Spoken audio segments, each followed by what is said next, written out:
안녕하세요. 오늘 소개할 책은 괴테자서전 나의 인생, 시와 진실입니다. 이 책은 괴테가 자신의 출생에서부터 청년기까지의 성장 과정을 돌아보며 노년에 쓴 자전적 작품입니다. 이 책의 머리말은 친구의 편지로 시작합니다. 작가는 멀리 떨어져 있어도 늙어 죽을 때까지 자신에게 애정을 품고 있는 사람들과 서로 이야기를 나눌 수 있다는 장점을 포기해서는 안 된다는 친구의 부탁으로 이 글을 시작하게 되었다는 내용이 나옵니다. 괴테는 이 책을 20년에 걸쳐 완성했다고 합니다. 오늘 소개하고자 하는 부분은 그가 62세이던 1811년에 완성한 일부이며 마지막 4부는 세상을 뜨기 전에인 1831년에 완성했고 사후에 출판됩니다. 제1부인 매질없는 가르침은 없다는 꼼꼼하고 엄격한 성격의 아버지와 감수성이 풍부하고 명랑한 어머니 밑에서의 가정 환경의 묘사를 시작으로 1756년에 발발해 1763년에 끝난 7년 전쟁 시기에 프랑스의 지배를 받게 된 집안과 사회의 혼돈스런 삶, 그레첸과의 15살의 첫사랑에 대한 내용을 다루고 있습니다.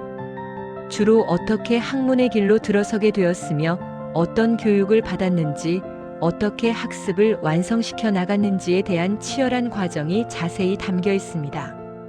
많은 분들이 괴테의 명성은 익히 들어 알고 있지만 그의 작품 자체가 쉽게 읽히는 대중적인 범주에 속하는 것이 아니다 보니 잘 모르는 경우가 많습니다. 저도 사실 고백을 하자면 독일 문학을 전공했었기 때문에 독일의 대문호인 괴테에 대해서는 설명의 말이 끝도 없이 이어져야 하겠지만 어딘지 다가가기 어렵다는 느낌을 가져왔습니다. 이 책의 시작은 천재의 머릿속이 궁금하다는 생각과 천재는 어떻게 자기 자신에 대해 서술을 할까 하는 단순한 궁금증이었습니다. 이 책의 내용에 대해 너무 자기 과시적인 입장으로 서술되었다는 평가도 있다고 합니다. 그런데 저는 이처럼 위대한 인물도 다각도로 자신을 발전시키기 위해 다양한 시도를 하고 끝없는 노력을 했구나 하는 생각에 다시 한번 탁월함이란 이런 것을 두고 하는 말인가 하는 생각을 하게 되었습니다. 글의 첫 부분은 그의 탄생을 묘사하고 있는데요. 그 부분 책 속으로 들어가서 확인해 보겠습니다.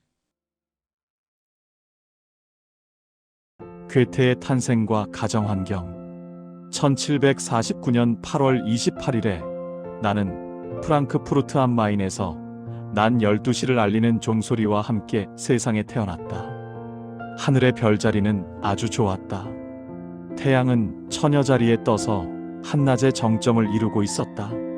목성과 금성은 정겹게 태양을 바라보고 있었고 수성도 싫어하지 않았다. 토성과 화성은 무심히 움직였다. 망만월이 된 달만이 태양에 맞선 미광의 위력을 더욱 더 발휘하면서 동시에 행성으로의 시간을 마감했다. 달은 그렇게 함으로써 자신의 시간이 끝나기 전에 내가 탄생하지 못한 것에 항의했다. 그 후 점성가들이 내게 매우 높이 인정해 주었던 이 좋은 별자리들은 내 목숨을 건지는 근원이 되었던 것 같다. 왜냐하면 나는 산파의 서투름 때문에 거의 죽은 상태로 세상에 나왔다가 사람들의 많은 노력 덕에 겨우 세상의 빛을 볼 수 있었기 때문이다. 내 가족을 커다란 곤경에 빠뜨렸던 이때의 상황은 오히려 주민들에게 이득이 되었다. 시장이었던 나의 외할아버지 요한 볼프강 텍스토는 이를 계기로 산파를 고용하여 산파 교육을 실시하거나 재교육을 시켰던 것이다. 이것은 그 후에 태어난 많은 아이들에게 도움이 될 수 있었다. 이 대목은 괴테가 출생할 때의 출생 시각과 장소를 매우 자세하게 묘사하고 있습니다.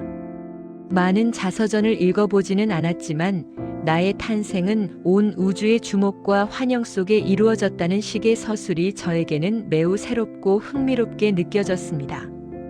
또한 그의 삶은 시작부터 다른 사람들의 삶에 이롭게 작용하고 있었으니 정말 위대한 인물의 자신감은 남다르다는 생각이 들었습니다. 이는 겉으로는 자서전적인 사실에다가 점성학적 해설을 덧붙인 것처럼 보이지만 18세기 교양인의 세계관을 바탕으로 한 설정이라고 합니다. 즉, 한 개인은 우연히 태어난 것이 아니라 우주의 질서 속에서 설명될 수 있는 존재라는 것입니다. 그러면서 달이 자신의 시간이 끝나기 전에 내가 태어나지 못한 것에 항의했다는 시적인 표현에서 시인으로서의 면모도 살펴볼 수 있는데요.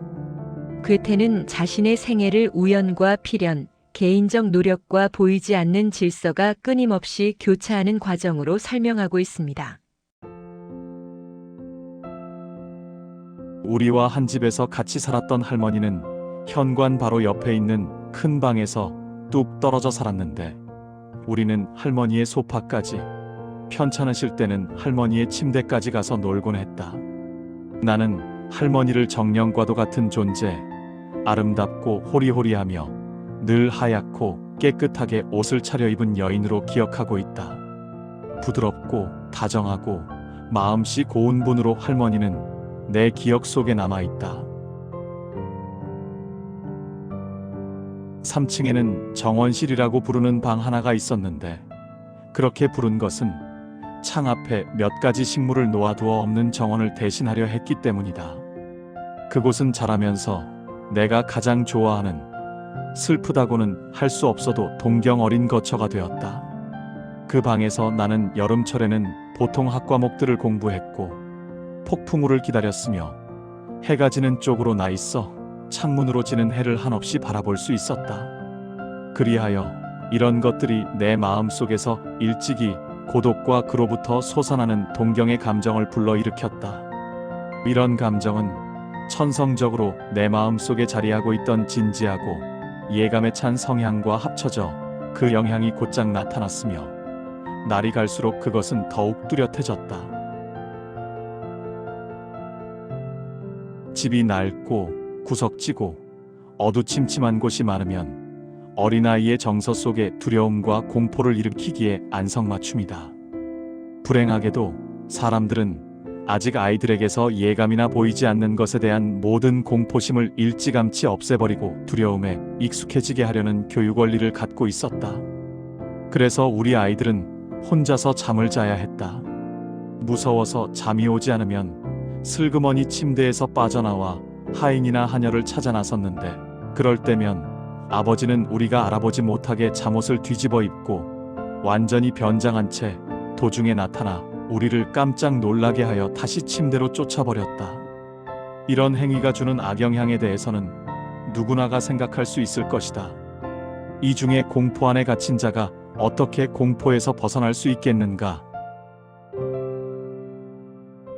언제나 쾌활하고 흥겨우며 다른 사람도 그렇기를 원하는 어머니는 좀 더 나은 교육 방법을 찾아냈다.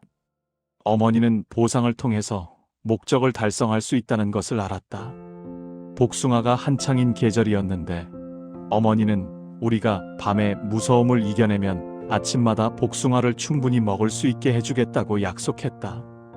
이 방법은 성공했고 어머니도 우리도 모두 만족해했다. 괴테는 할머니를 실제 노인의 모습이 아니라 정령과도 같은 존재로 기억합니다. 아이에게 가까운 보호자는 보통 구체적 인물 이전에 정서적 분위기로 기억될 수밖에 없는 특징이 있는데 특히 여기서 괴테 특유의 현실과 상상의 경계가 자연스럽게 섞이는 특징을 엿볼 수 있었습니다. 또한 정원실이라고 불리우는 공간에 대해 언급하고 있는데 이 공간은 괴테가 주로 학업을 했던 공간이었던 것 같습니다. 나중에 집 수리하는 부분에서 이 장소를 자주 갖춰서 별로 좋아하지도 않는 공부와 일로 고통받았던 공간이라고 묘사하기도 하는데요.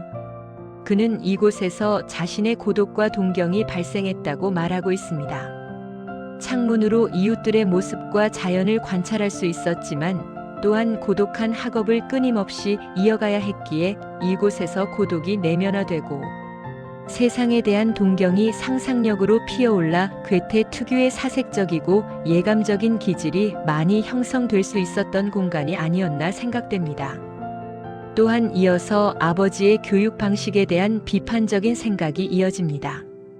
괴테는 아이의 감정이 타고난 성향만으로 생기지 않는다는 점을 강조합니다. 그는 공포를 제거한다는 명목으로 공포를 가중시키는 모순을 지적함과 동시에 아이의 예감과 상상력을 사소한 것으로 취급하는 행위를 비판하고 있습니다. 반면에 아이의 정서적인 부분을 이해하는데 기반한 어머니의 교육 방식을 모범적인 것으로 제시하고 있습니다.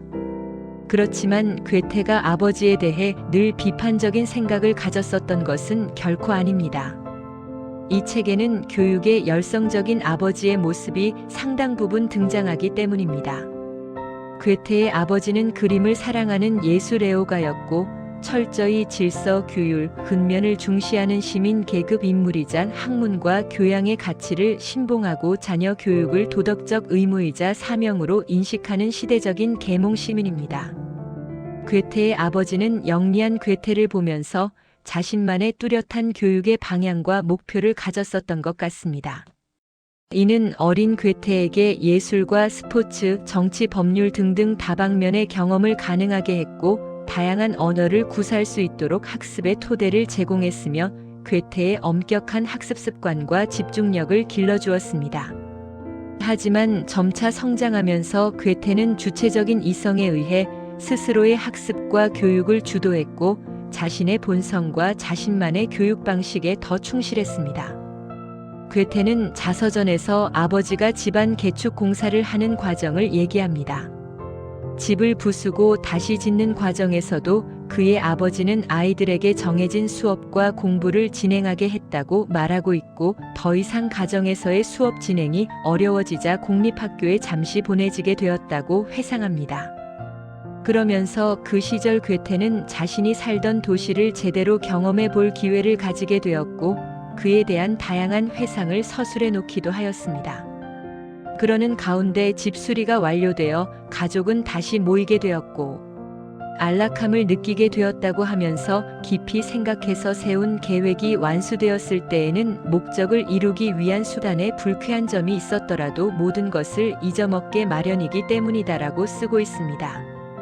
새로 단장을 마친 집에서 괴테의 아버지는 자신의 장서를 정리하고 보관하고 있던 그림들을 모두 검은 액자에 넣어 어울리게 걸고 특히 책을 재본하고 배열하는 일에 공을 들였다고 쓰고 있습니다. 이런 부분을 보아도 그의 아버지는 학문과 예술에 열정을 가졌던 인물이었음을 알 수 있습니다. 괴테의 아버지와 교육적 배경. 자신이 이루지 못한 것을 자식들에게 실현시켜 보려는 것은 아버지들의 경건한 소망이다. 이것은 마치 세상을 다시 살아간다면 첫 번째 인생 경험을 정말로 제대로 이용하고 싶어 하는 것과 거의 비슷하다.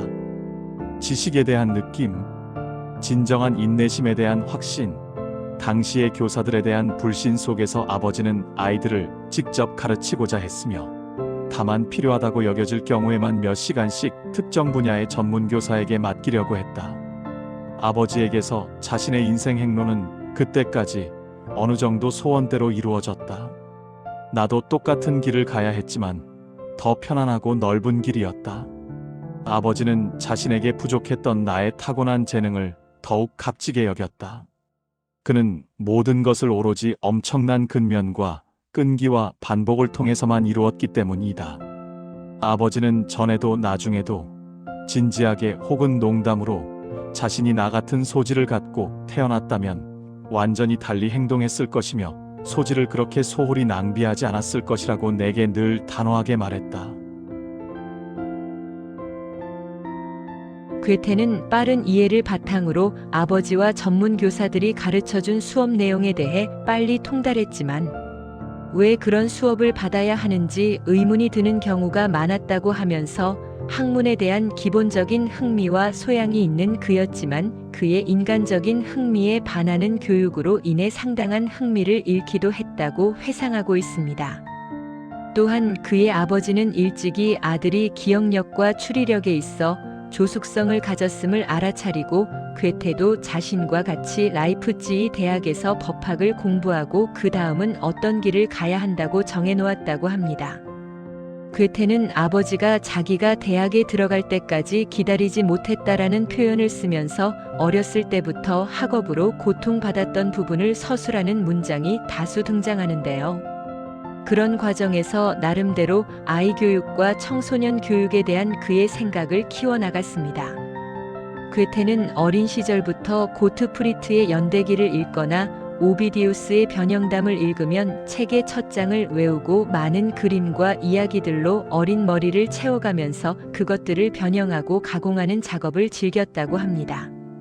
그리고 또래 친구들을 만나면 동화의 주인공을 1인칭 시점인 괴테 자신으로 바꾸어 이야기를 들려주기를 좋아했는데, 이런 과정에서 가공의 이야기와 허풍을 점차 예술적인 표현으로 다듬어 나가는 것을 배우게 되었다고 합니다. 괴테의 연극에 대한 관심과 사랑은 아주 어린 시절로까지 거슬러 갑니다. 괴테의 할머니는 아이들에게 직접 인형극을 보여주시곤 했다고 합니다.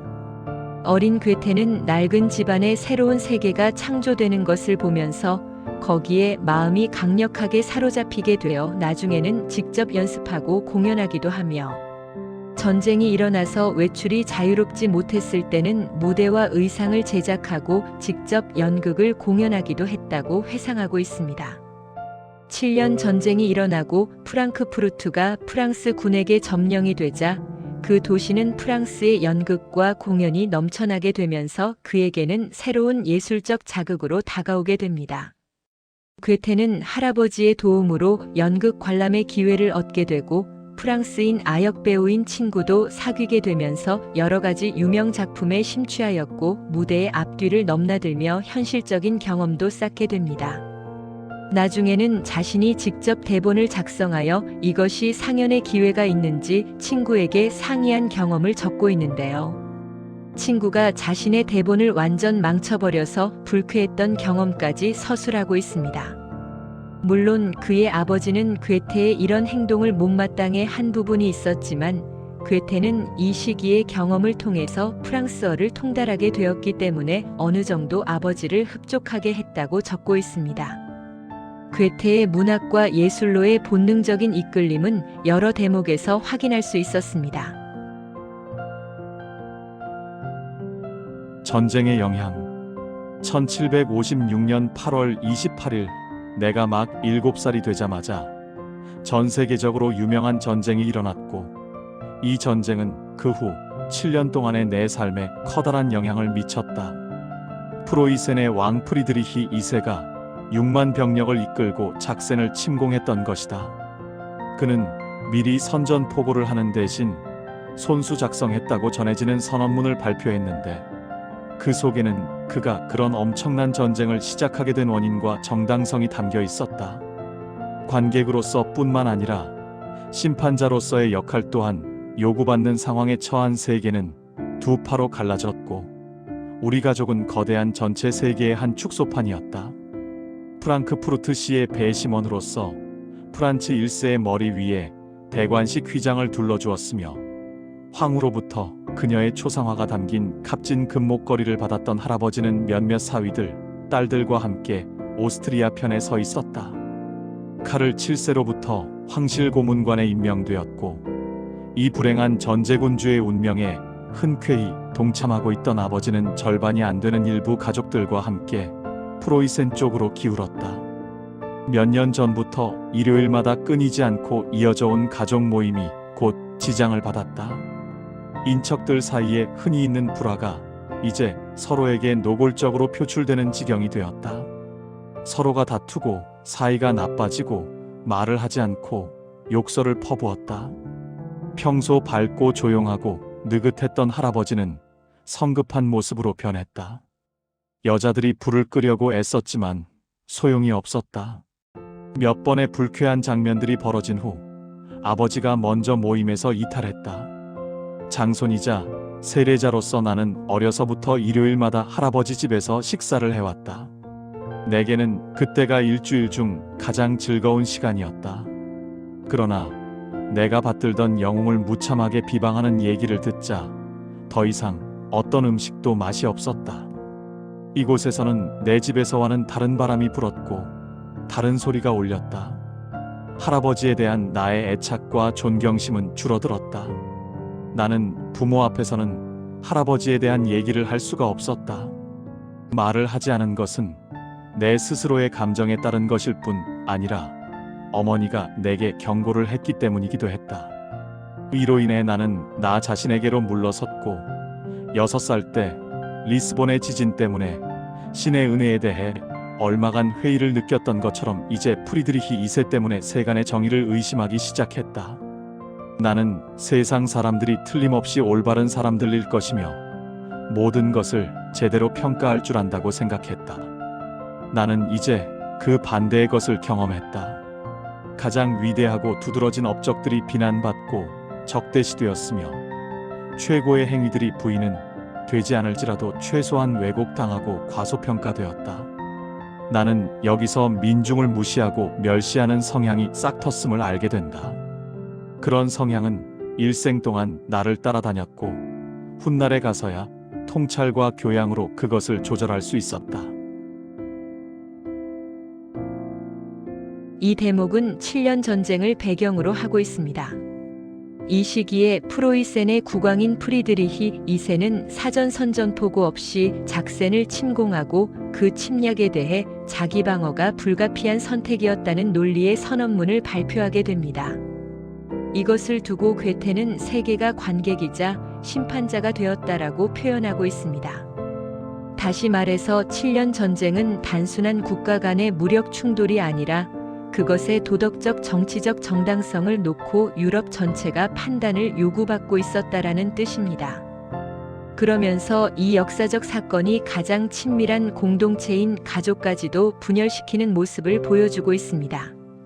괴테의 할아버지는 프랑크푸르트 시의 배심원이자 프란츠 1세의 대관식에 참여하였고 황후에게서 금목걸이를 받은 인물이었기 때문에 오스트리아 합스부르크 체제와 깊이 연관이 있는 인물이었고 아버지는 카를 7세에게서 황실 고문관으로 임명된 사람으로 프로이센의 편에 서 있는 인물이었습니다.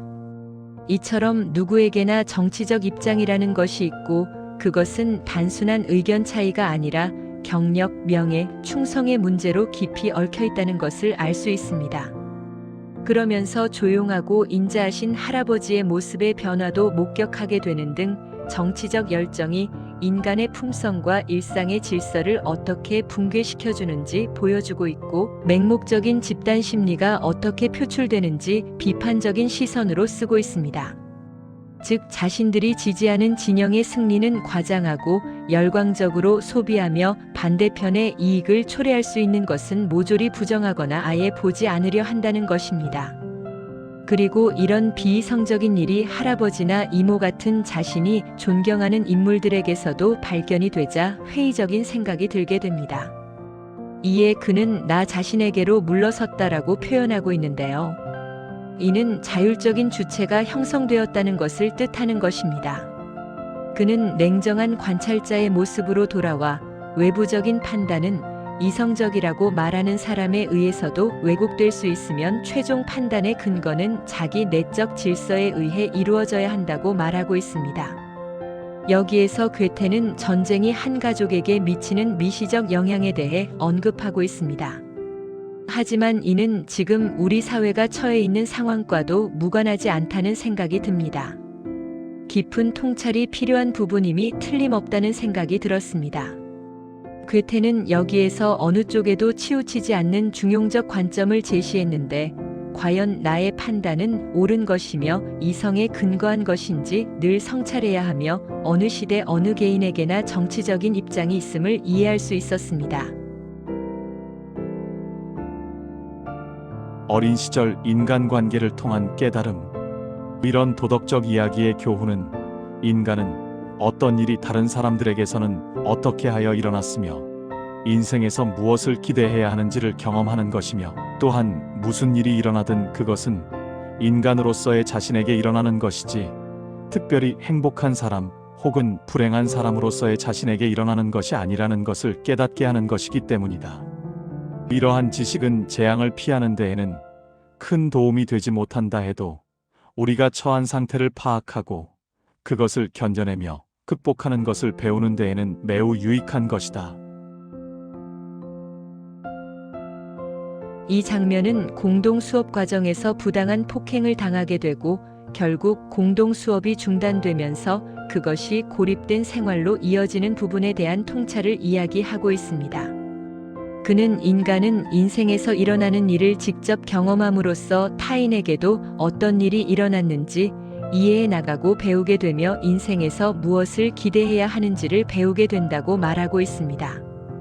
또한 불행이라는 것은 어떤 불행한 사람에게만 일어나는 것이 아니라 모든 인간에게 일어날 수 있는 보편적 사건이라고 하면서 이러한 인식을 가지게 된다면 재앙 자체를 예방해 주지는 못하지만 자신의 처지를 냉정하게 파악하고 그것을 견디고 극복하는 법을 배우는데 결정적인 도움을 준다고 주장하고 있습니다. 뒤이어서 품위 있는 가문의 아이들이 겪는 교육의 모순을 지적하고 있습니다. 일반적인 현상을 언급하자면 품위 있는 가문 출신 아이들의 성장 과정에는 매우 큰 모순이 나타난다는 점이다. 여기서 내가 말하는 모순은 이 아이들이 부모와 교사들로부터 적절하고 사려 깊고 이성적으로 행동할 것과 아무도 방종이나 오만으로 괴롭히지 말 것과 자라나기 쉬운 모든 바람직하지 않은 충동을 억제할 것을 교육받는다. 그런데 반대로 이 어린 아이들은 다른 아이들한테 자신들에게는 비난되고 철저히 금지되어 있는 것으로 괴롭힘 당하는 훈련에 열중하는 것이다. 이로 인해 이 가련한 존재들은 자연 상태와 문명 상태 사이에 비참하게 끼어 잠시 동안은 견뎌낸다 하더라도 성격에 따라 음험해지거나 난폭해지기도 하는 것이다. 품위 있는 가문의 아이들은 절제, 사려 깊음, 이성적 행동, 방종과 오만의 억제를 강하게 교육받습니다. 그러나 현실에서는 다른 아이들로부터 조롱과 괴롭힘 혹은 육체적인 공격에 노출되는데요. 그 결과 내면적으로는 적대감과 교활함으로 음험해지거나 억눌린 감정으로 인해 난폭해지는 방향으로 성격이 일그러질 위험이 생긴다고 경고하고 있습니다. 괴테는 이런 경우 자신은 공격이 분노를 일으킬 정도가 되면 물리적인 힘으로 물리쳤다고 회상하고 있습니다. 괴테도 종종 친구들로부터 조롱과 놀림과 욕설의 대상이었다고 쓰고 있습니다. 그러면서 사회적 조롱이라는 것은 논리로 반박할 수 없고 사실 여부와 무관하며 반응하는 순간 오히려 상대를 강화시키는 구조적 특징을 지니고 있어 오히려 논리적으로 반박하는 순간 패배하게 된다고 지적합니다. 화자는 이미 도덕적 순진함이 현실에서는 취약성이 될 수 있음을 체험적으로 깨닫고 있습니다. 괴테의 외할아버지는 시장이었기 때문에 공적으로는 존경과 사회적인 영향력을 지닌 인물이었습니다. 이 사실이 또래 친구들에게 시기와 질투의 대상이 되었던 것 같습니다. 그래서 아이들은 괴테가 사실은 듣지도 보지도 못한 귀족의 사생아이고 이건 이미 다 알려진 사실이고 외가 쪽만 부자이고 친가 쪽은 사실 다들 가난하다는 것이 공공연하다는 식으로 놀림을 받았다고 합니다. 그는 여기에 자신의 삶은 참으로 아름다운 것이어서 누구에게서 물려받았든 관계없이 존중할 수 있는 것이며 그 이유는 삶은 궁극적으로 신에 의해 정해지고 신 앞에서는 우리 모두가 평등하다고 말했다고 합니다. 하지만 이런 계급적 시샘은 결국 아이들 사이에서도 잔인하게 작동하는 것이며 괴테는 이성의 힘으로 모든 인간은 그 자체로 유익하고 명예롭다고 말했지만 자신도 이런 악의적인 말로 인한 상처로 도덕적인 병이 싹트게 되었고 그 후 자신의 가문의 초상화나 이런 것들을 발견하게 되면 자기도 모르게 많은 주의와 관찰을 하고 집착하게 되었다고 말하고 있습니다. 자연이 아이들을 세상에 내보낼 때 함께 딸려보내는 최초의 기관들은 인간의 가장 가깝고 직접적인 상태에 적합하게 되어 있다. 아이들은 그것을 아무런 기교나 요구 없이 아주 능숙한 방법으로 가장 가까운 목적에 사용한다. 아이는 그 자체로만 관찰해보면 친구들 사이에서나 자신의 능력에 적합한 관계 속에서나 더할 나위 없이 사려 깊고 이성적이고 온화하고 명랑하고 총명하여 더 이상 어떤 교육도 시킬 필요가 없는 듯이 보인다. 만약 아이들이 자신들이 암시하는 대로 자라기만 한다면 그들은 모두 천재가 될 것이다. 그러나 성장이 발달인 것만은 아니다. 하나의 인간을 형성하는 여러 가지 유기적 체계들은 서로 어우러져 생겨나고 서로 나란히 이어지며 서로 변화하고 서로 배척하고 서로 소진시킴으로써 어느 정도 시간이 지나면 많은 능력과 힘의 표출은 거의 흔적도 찾아볼 수 없게 되는 것이다.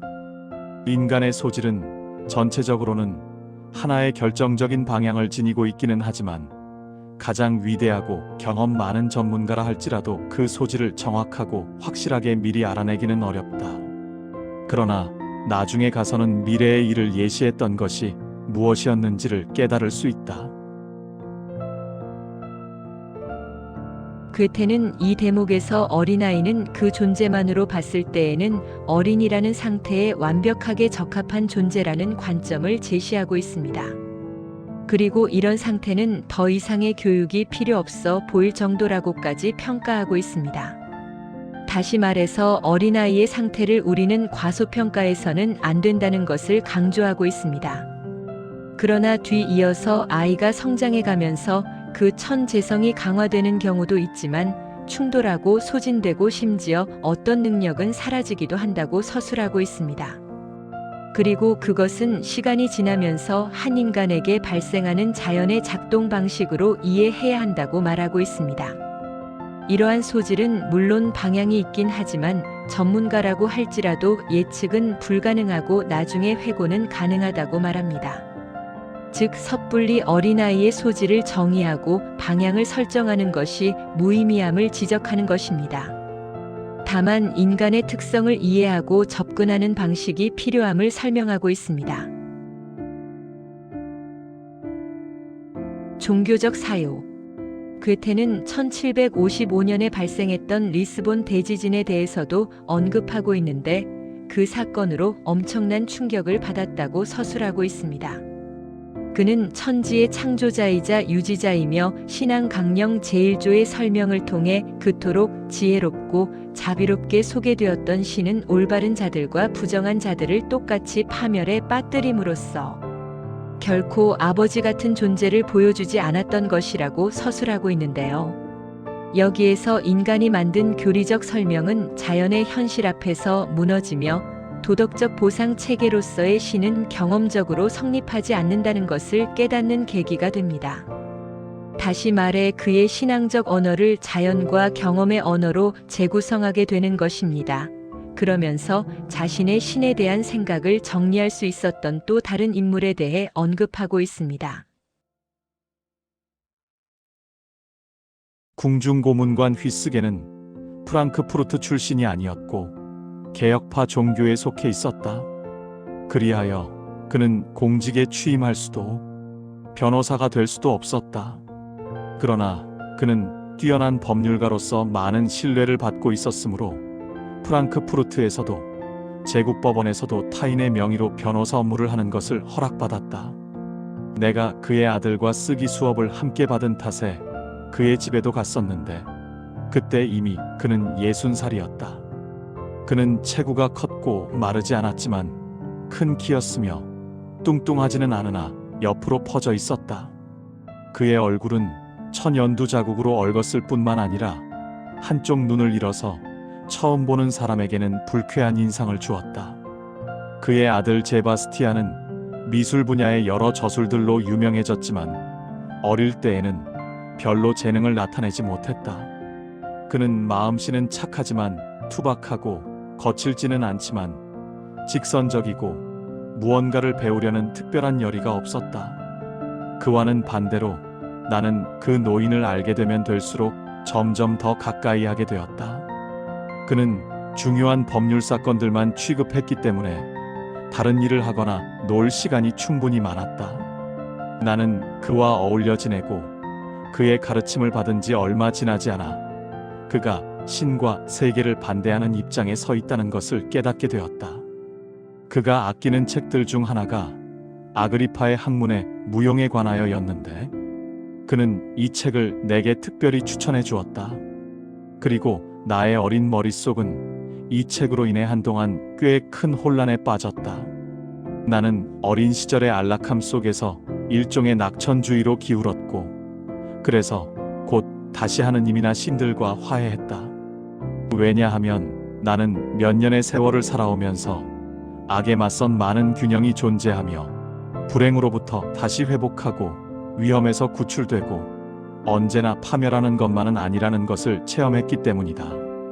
나는 또한 사람들이 행하고 저지르는 모든 것을 관대하게 바라보았고 이 노인이 결코 만족하려 하지 않는 것에서도 많은 찬양할 만한 점을 발견했다.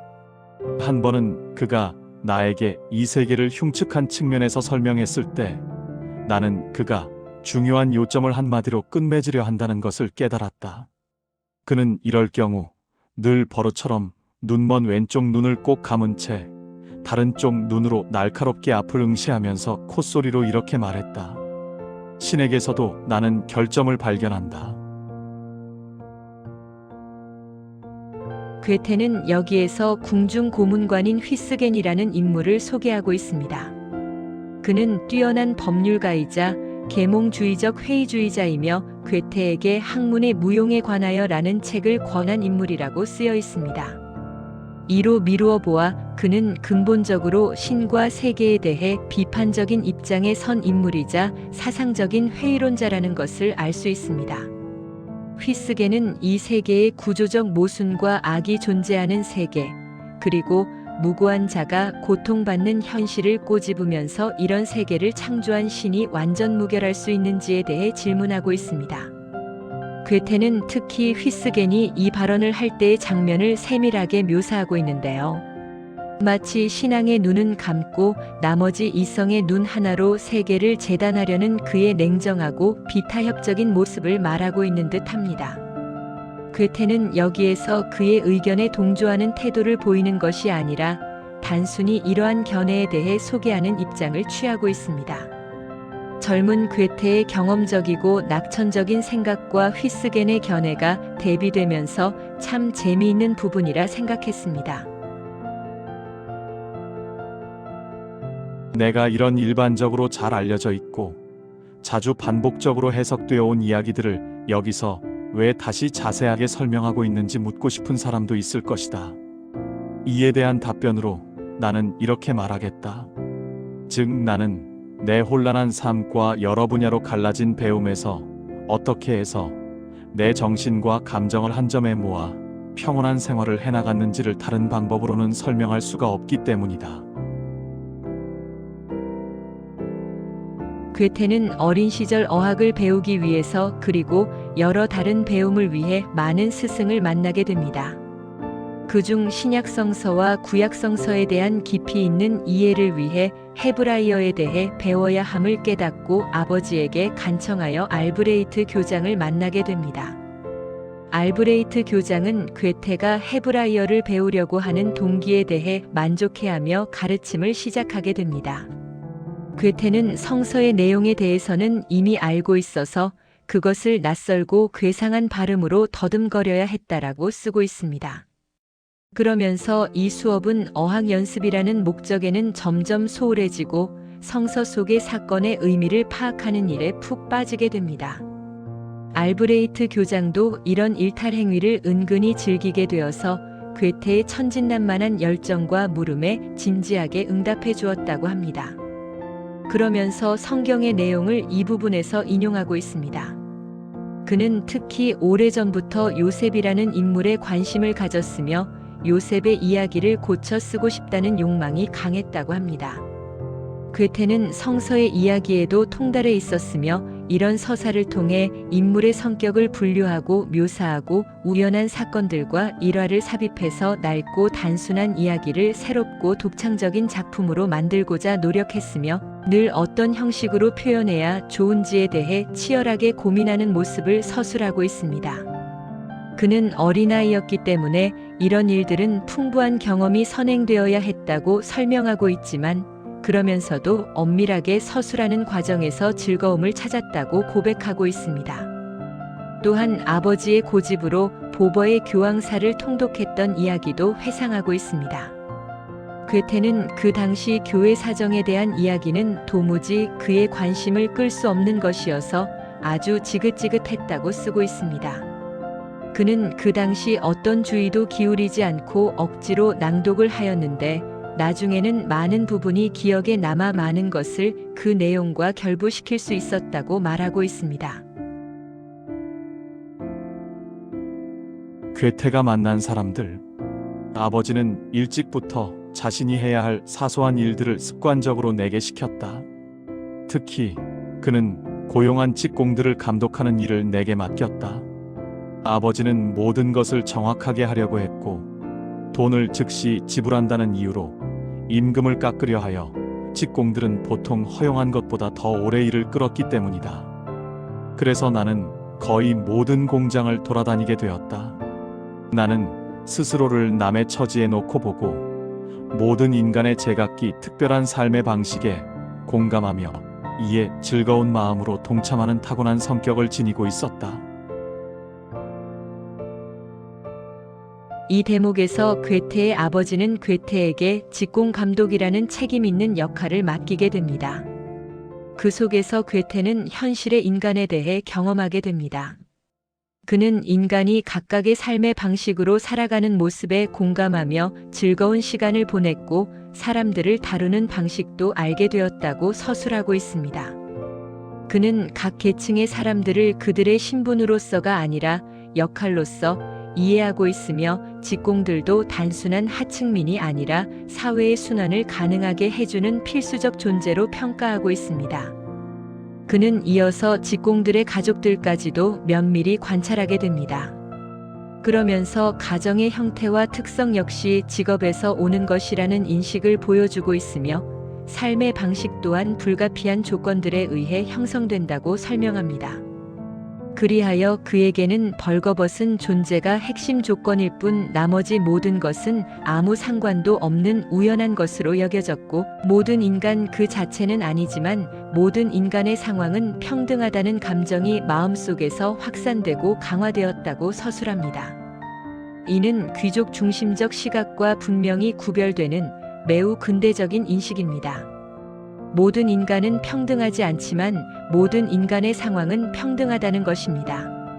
신분, 재산, 직업, 교양, 이 모든 것은 우연적이며 핵심은 살아있는 인간 그 자체라는 뜻으로 괴테의 인간에 대한 시각을 알 수 있는 부분입니다.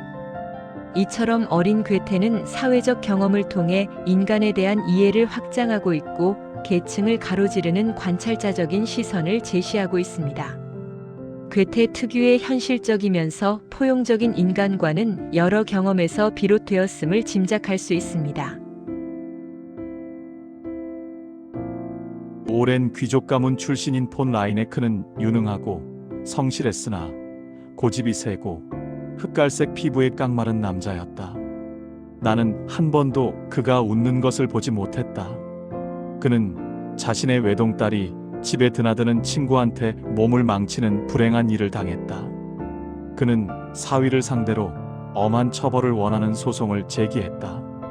그러나 법원은 형식에 얽매여 복수에 찬 그의 청원을 신속하고 강력하게 처리하려 하지 않았으므로 그는 법원과 불화를 일으켰으며 분쟁에 분쟁이 일었고 소송이 연달아 이어졌다. 그는 자기 집과 거기에 딸린 정원에서 은둔하며 지냈는데 몇 년 동안 페인트공이 붓질 한 번 하지 않았고 하녀가 빗질 한 번 하지 않은 듯한 넓지만 초라한 지하방에서 살았다. 그는 나를 매우 좋아했고 내게 자신의 작은 아들을 특별히 소개해 주었다.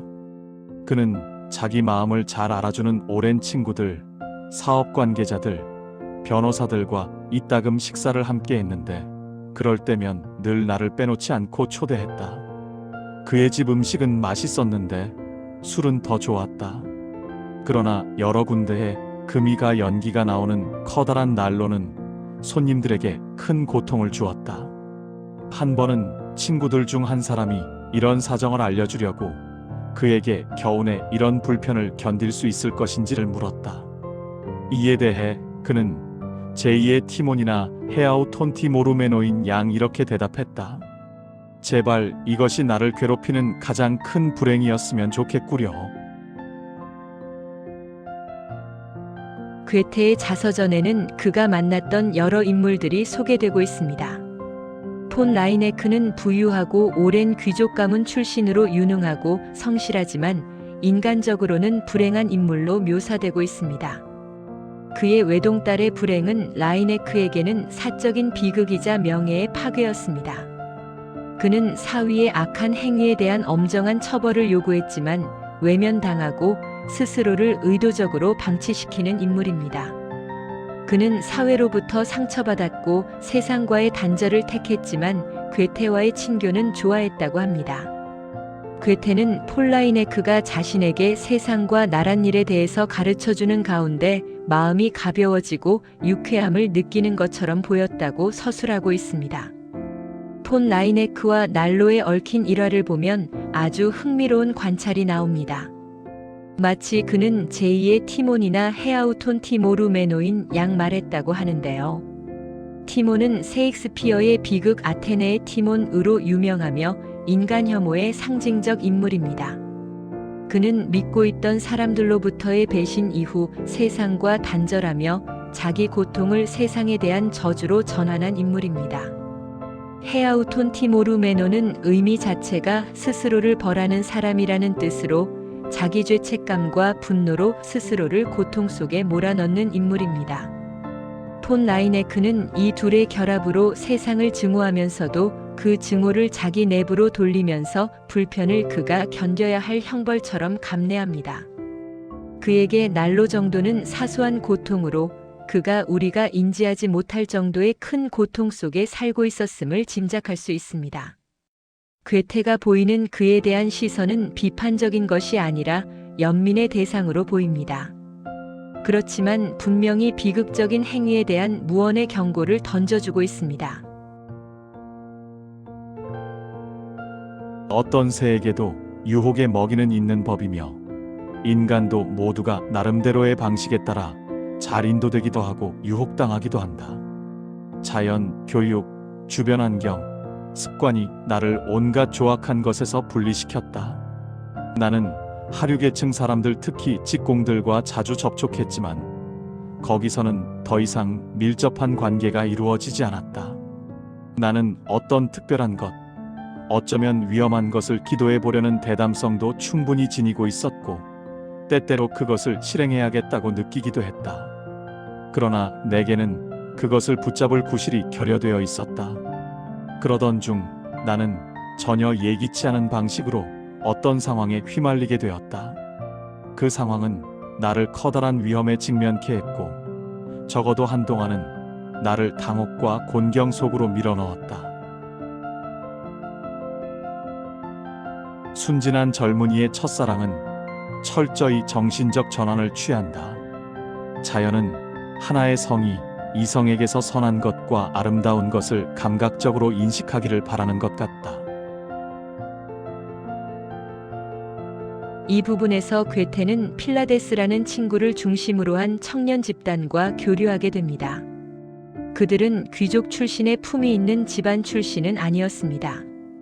괴테는 그들과 어울리면서 그들의 부탁으로 결혼식이나 장례식의 축사시를 써주고 비용을 받으면 같이 어울리고 술도 한잔하기도 하면서 나름대로 즐거운 시간을 보내게 됩니다.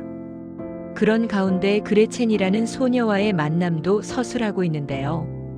그레첸은 가난한 집안 출신으로 소박하고 도덕적이며 순수하고 자연스러운 정서를 지닌 인물로 묘사되고 있습니다. 그 시기는 국가의 중대사인 로마 왕의 선출과 대관식 행사도 있던 시기여서 괴테의 아버지는 그 행사를 목격하고 기록하도록 그에게 의무를 부과하게 되어 개인적으로도 바쁘게 보내게 됩니다. 괴테는 아버지의 요청을 성실히 수행하고 있었으므로 대관식 행사에 대해서도 너무나 생생하고 자세하게 묘사하고 있고 그레첸에게도 그 행사의 의미에 대해서 설명해주고 가르쳐주고 싶어하는 모습이 그려집니다. 괴테는 그레첸에게 첫사랑의 감정을 느끼며 몰입하게 되는데 축제의 날을 그레첸과 친구들과 즐겁게 보내고 난 다음 날 어머니에게 그가 굉장히 안 좋은 일에 엮이게 되었으면 그 이후로 그레첸은 시골로 추방을 당하게 되고 영영 볼 수 없게 됩니다.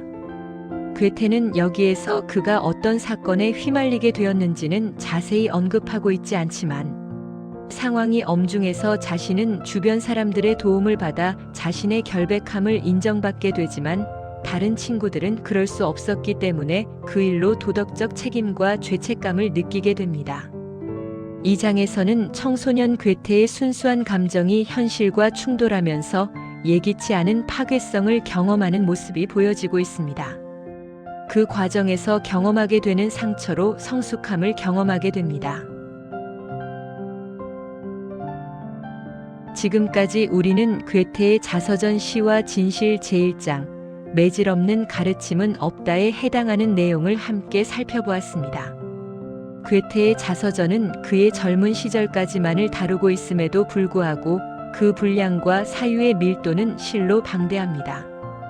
괴테는 제1부에서 자신의 작품과 세계관이 어떤 과정을 거쳐 형성되었는지를 보여주기 위해 가정의 분위기, 당대의 정치 사회 역사적 사건 그리고 교육 경험 등을 차분히 제시합니다. 저는 이 책을 읽는 동안 이성이 그의 삶을 이끄는 핵심적인 힘으로 작용하고 있다는 점에 깊은 인상을 받았습니다. 그는 미숙한 경험과 인생에서 쉽게 해소되지 않는 문제들을 숨기지 않고 언급하면서도 언제나 그것들을 이성적인 태도로 성찰하고 극복해 나갔음을 보여줍니다. 또한 천재적인 대문호조차 학업과 사유의 난제 앞에서 여러 방법을 궁리하고 시행착오를 거쳤다는 사실은 탁월함이란 단순한 천성이 아니라 천성 위에 이성과 습성이 축적된 결과임을 새삼 깨닫게 합니다. 더불어 인물들을 대하는 그의 시선에서는 인간에 대한 따뜻한 이해와 함께 결코 흐려지지 않는 날카로운 관찰자의 태도를 동시에 확인할 수 있었습니다. 비록 이 자리에 시와 진실이 지닌 방대한 사유와 풍부한 내용을 모두 담아낼 수 없음이 아쉽지만 이 책이 주는 지적 인간적 울림만큼은 충분히 전해졌기를 바랍니다. 끝까지 경청해 주신 모든 분들께 감사드립니다. 이 글이 여러분의 마음의 괴테에 대한 친밀함을 더해 가기를 기원해 봅니다. 지금까지 책바람이었습니다.